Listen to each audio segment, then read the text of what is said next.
Hi, it's Fraser here from Unplug, and in this video I want to compare the Unplug Ultimate Adventure Bag with one of the leading brands in duffel bags. Now, I don't want to say the name of this brand because they're a huge brand with lots of money and I don't want to get sued, but let's just say that their name is the side of a mountain, and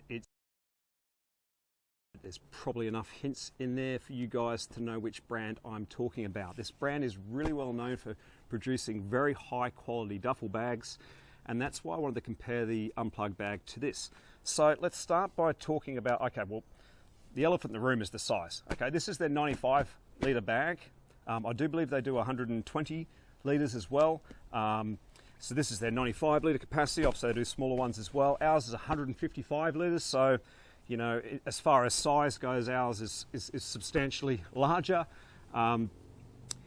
Let's talk about the material. The material of this bag is 840 denier for the main body with 1000 denier base on it. Now, when you talk about materials, the denier is the tightness of the weave. So like this bag actually weighs the same as this bag, although this bag is 1680 denier, so it's a lot stronger. It's actually lighter also too because of the tightness of the weave, and also probably the way that they've doubled up some of the material on this bag. So strength wise of just material by itself, ours is a lot stronger. I don't have a percentage or anything like that, sorry, right in front of me. I know ours is 15% stronger than a military backpack. The 840 and the 1000 denier compared to the 1680 denier, it's not quite a case of going on twice as much, it's twice as strong. I don't think it's quite that, but it is substantially stronger, the 1680 denier. More importantly than just the material is how the bag is constructed. With this bag, it's stitched together. They've taken the material and they've stitched it together. So that's going to be a weak point in the bag. The stitching will be weaker than the actual material, whereas with ours, there's no stitching that penetrates through the bag whatsoever. They're all high frequency welded joins. With a high frequency welded material, basically you take two pieces, weld them together, and it becomes basically as strong as a single piece. So it doesn't lose any of its strength with the way that we've constructed the bag.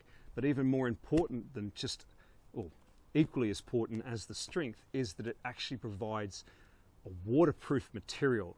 Both these bags are coated, so they typically coat the material on the inside with like a TPU laminate, which that's what makes it waterproof. When you get this bag wet, the outside of the bag will look wet, and you can feel the water on there, but because of the coating of it, none of that will pass to the inside. It's basically like, in fact, in another video, I'm going to fill this thing up with water and you'll see it'll just contain it. That's how watertight they are. They're fantastic. You can't say that for products that have stitching. If this bag is subjected to water through an action called capillary action, it will wick through the water from the outside to the inside. So that alone makes this bag not waterproof. Now, in their kind of defense, they don't claim for their bag to be waterproof. We do. Not only waterproof, but weatherproof. Dust, mud, snow, whatever. Nothing's going to get through there at all because it's high frequency welded. The only way of getting into the bag when it's all done up is this tiny, just where the two zip ends meet. That's it, just that tiny little hole there. So like you could, apart from that, submerge this thing in water all day and it's not going to have a problem. You go and submerge this thing in water and it's only a matter of time before it wicks through from the outside. The other weatherproofing thing here is that they've got a YKK zip. In fact, they've got a really good quality zip. So both bags use YKK zips. Ours is a water resistant zip. It's just like you'd see down here on the front. That's a water resistant zip. So it's got like a seal over it.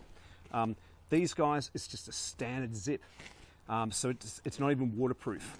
And then they've got a little flap over it. So basically, if you get driving rain or snow or anything like that, the moisture is going to come through to the inside of the bag. This is not a waterproof bag. So we've talked about the material. Ours is stronger. We've talked about the construction.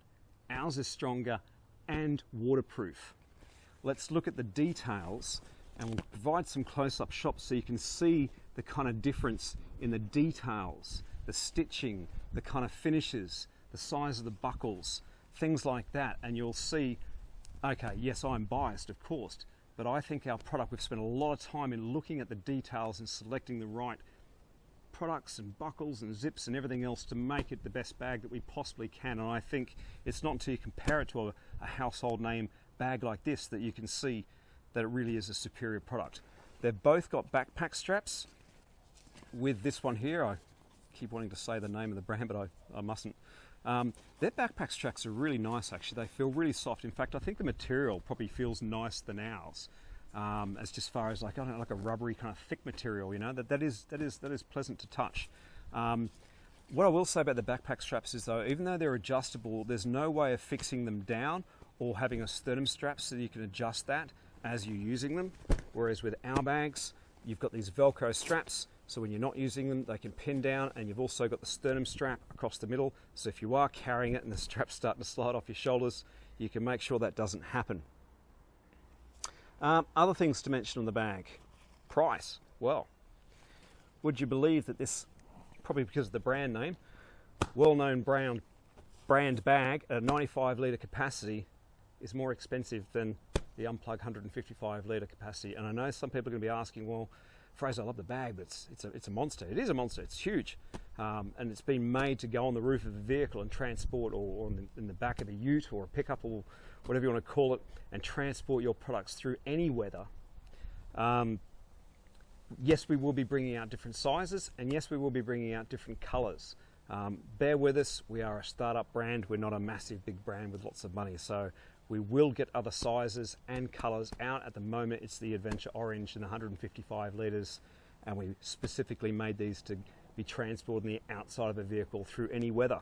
So I'll wrap it up there, but basically, yeah, I wanted to show you the difference between the big names brands and our bags, because ours are bigger, stronger, actually waterproof and cheaper, and with better details. And you're not really going to probably fully understand that until you get one and you see the details on it, and you'll see what I mean. We've spent a lot of time really honing those in to make sure that it can be the best product that it possibly can be.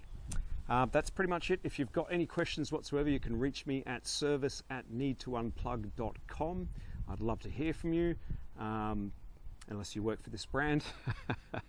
That's pretty much it, guys. So I hope this video has been helpful, and I'll see you in the next one.